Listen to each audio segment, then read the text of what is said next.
What up, guys? So this is my video to answer you guys' questions. I got a few, not many, but let's just bang them out. First question, how it all began. Well, how it all began is kind of like every other J-vlogger that has come to Japan, has been making videos. Like, been wanting to come to Japan for a long time, and you know, it got put off a lot because life happened. So it's really not very interesting. Yeah, I've wanted to come to Japan, got the opportunity to jump in and come, and here I am.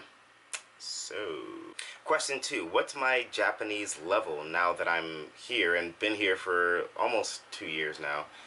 My Japanese level is pretty bad, actually. I can understand a lot more Japanese than, of course, than before, but speaking it, I say that it's bad, but my friends, my Japanese friends, all say that my Japanese is good. I just think that I can hold like a daily conversation, like something that's like easy stuff. When it gets into like describing things and talking about new things, that's where I'm kind of falling off. And that's just because I don't really study. I mean, after work, I don't want to do anything. I come home, I play video games, I go to sleep. I play video games maybe a little bit. Sometimes I jump on with my friends from back at home. But other than that, I'll go out occasionally, but there's no really study time that I have. So, I mean, not that I have, but that I want to study. When I want to study, really. So that's kind of where that is. Like it's so-so, I would say. Not really terrible, but not really good for where I am. I know people that have become fluent in like 6 months being here, but for me, I don't know. I just don't have the dedication for that right now. Probably in the future, but as for now, like I'm just here to do hood rat shit with my friends. Question three. Getting a job as a non-native English speaker. Well, this is kind of interesting because you can get a job as a non-native speaker, but you need to be fluent in English. A lot of the people that I work with are from countries that are not native English speaking countries. So like, I have a few African friends and French friends and uh, a lot of Filipinos, all from from their country, just came straight to Japan, but they're all very very good at English. Their accents are a little tough, so I'm kind of scared for their students, and I don't really know how they teach with their heavy accent. It's already bad enough that the kids don't understand me, and I barely have an accent that I think. And when I think about somebody with a heavy like Filipino accent, that's rough, man. That's terrible. But nonetheless, they do have jobs here, and it is possible. Some jobs do ask for people from a native English-speaking country, but not very many nowadays. A lot of the jobs that I see are just, we want you to be fluent in English and basic Japanese. So if you can speak basic Japanese and can speak English fluently, or at least enough to convince them, then you're good. So go. Question four. So what's my typical day like? My typical day is I get up around like 6:30. Work starts at 8:30. The high school begins at 8:30. Classes don't really start till about like 8:45, 8:50.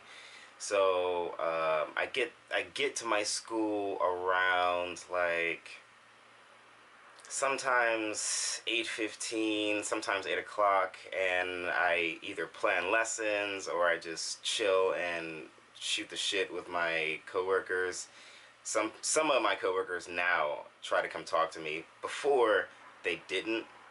But let me explain. So I am at the same high school that I was at last year. So last year it was kind of like, it was hectic because it was my first year teaching English, period.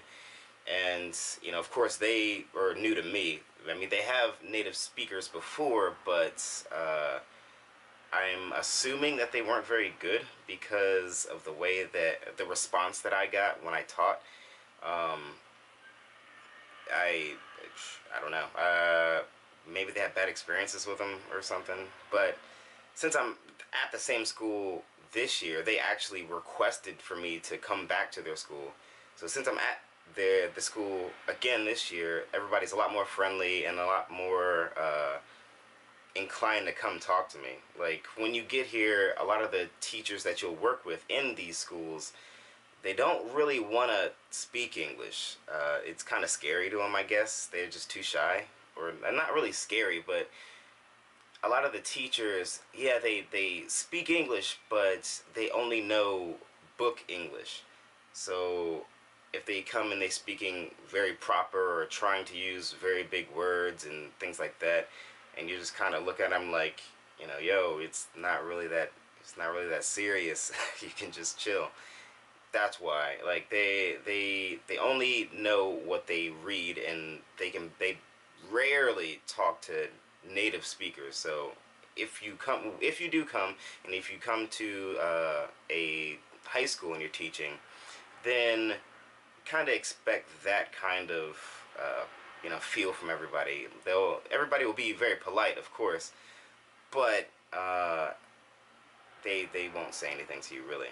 I plan lessons. I go do lessons. Sometimes I'll have maybe 2 classes, 1 class. Sometimes I'll have like 5 classes. In my school, it's all in a set schedule, but sometimes the teachers want me to come because I guess they don't have curriculum for the day. Sounds kind of strange, but not really. Like I find that that happens a lot, at least in my school, where the teachers will just, you know, same day say, hey, come, can you come to my class? Because, you know, I just go in there and I entertain them for 45 minutes and they're out. Like, lunches, when I have lunch, I usually eat in the teacher's room. Sometimes I'll go to, like, the cafeteria with the students and try to mingle with them. But that's kind of iffy. Like, sometimes the teachers will kind of look strangely at you if you're, you know, with the students eating with them. But, you know, some of my friends that are ALTs also, they think it's well, how do you say, a good way to get in touch with the students, I guess, or in I guess the I don't even know what I'm trying, like, it's, I don't know, like, a good way to get to know them. Yeah. Anyways, after lunch, I have like maybe 2 classes, maybe no classes. Like I said, it's in a set schedule, so I hang around to see if the teachers need anything from me, because sometimes they'll ask me to, you know, proofread their worksheets or proofread their test or record my voice for their listening exams. Uh, it varies, so it's kind of hard to know what to expect, really. Which actually leads me to my next question: what are the expectations besides teaching? Well, that's kind of a gray area. Like, you can, like I said, you can be asked to proofread stuff. You can be asked to listen to students' speeches and not really grade them per se, but give them a, you know, thumbs up or thumbs sideways. You don't really want to say a thumbs down, because then you kind of kill their you know, their morale. But besides that, besides teaching and like grading things, well, not really grading things, but critiquing things, there's not much else to do. So like I said in my other videos, like, you're just kind of existing if you're not teaching. You're just kind of sitting there. But that is kind of like what the other teachers are doing also. And if they're not teaching or if they're not in class, they're just kind of, I don't know, fermenting in the teacher's room. Like, they just kind of do whatever. Um, this is all in high school though, because I don't know if I mentioned in my other video, I think I did, but I also teach at a JUCO. So at the JUCO, it's a little different. Like, since I'm the only real English teacher there, I see the other teacher in passing, but it's really involved when you're at a JUCO. At a JUCO, you're always going to be in that kind of, not really teacher mode, but you're kind of wanting to be almost like an ambassador, kind of like, this is, this is an American, no, not American, but this is an English speaker, regardless of where you're from. The English teacher that was there before me, I got to sit in a couple of his classes, and it was pretty cold, actually. He really didn't want to have conversations with anybody aside from teaching English. Even the office workers would try to at least talk to him in whatever little English they spoke, and he just kind of like wrote them off. So that was interesting. But you're really not expected to do much aside from that. Anything, of course, anything English involved, you're of course going to be, consulted, but aside from that, not really much. I get asked to go to like the sports festivals and compete in the relays and stuff, which is pretty cool, but there's not really much to be expected outside of that. So yeah. Next question. The most difficult part of the day. The most difficult part, let's see, like, there really isn't a difficult part. If there is a difficult part, it would be actually teaching, because of course you have the students that they're interested in and want to learn what you have to teach them, and then of course you have the students that really don't give two shits about English, and they know that as soon as they leave high school they're never going to speak English again, so they don't want anything to do with it because it's just too hard. And then of course you have the students that really kind of just coast through high school and life, really. Those are the students that are pretty much sleeping all the time during class. Everything's kind of lenient out here, so kids are sleeping, the teachers just kind of, hey, wake up, like touch them on the arm a little bit.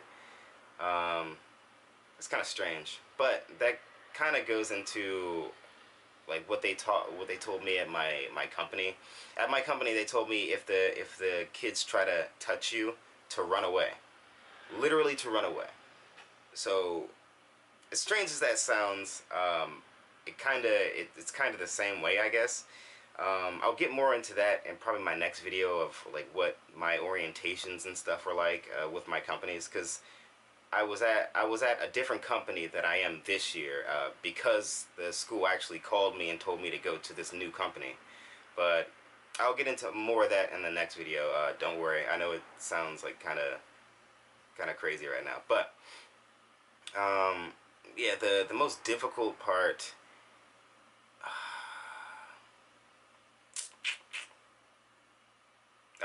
The most difficult part is probably when the class doesn't give back. Now, I'll explain this the best way I can. Like, let's say you have a lesson and the lesson involves you and the students, interacting back and forth. You give them a script, they say the script back to you, and it's just, you try to create like a mini conversation. Well, sometimes you'll get into classes where you'll give them the script, they know what to say, but they just don't say anything. And that's probably the roughest part of just teaching in general, when it's just you really have to pull teeth with them. You really do have to go and say, hello, how are you? And then they look at you like, and then you have to say it again, hello, how are you? And then the teacher in Japanese says, say it, and it's still nothing. That's definitely the most rough part. But yeah, that's rough. That's rough. Next question, the teachers wanting to see lessons plans from me. Because I made a comment in my other video that I just kind of sit and do nothing when I'm not teaching, and the actual comment was, maybe they're waiting for me to give them lesson plans. Well, interestingly enough, they're not. Simply, the teachers have their lessons and they have their targets. Well, if the teacher hits their target, if I'm in the class, then it's because it's supposed to be my lesson. So what usually happens is the teachers see like a particular class 2 times a week. One time I'm not there, and the other time I am there. So when I'm there, everyone expects me to put on a show. So when it comes down to lesson plans per se, not really, because if I'm there, it's supposed to be my lesson. Straightforward. Anyways, I'm gonna go ahead and wrap this one up. I didn't go for too long this time, but oh yeah. So I made a video before where I was out in the street just walking. If you guys wanna see that more, just let me know. Put it in the comment section, and I'll just make sure to make some more street videos, or maybe I can just flip-flop around from the street videos and the videos like now. Honestly, the street video is a little easier just because it's one shot and I don't have to put it into the thing and do the thing with the thing and then upload it to the thing. It's just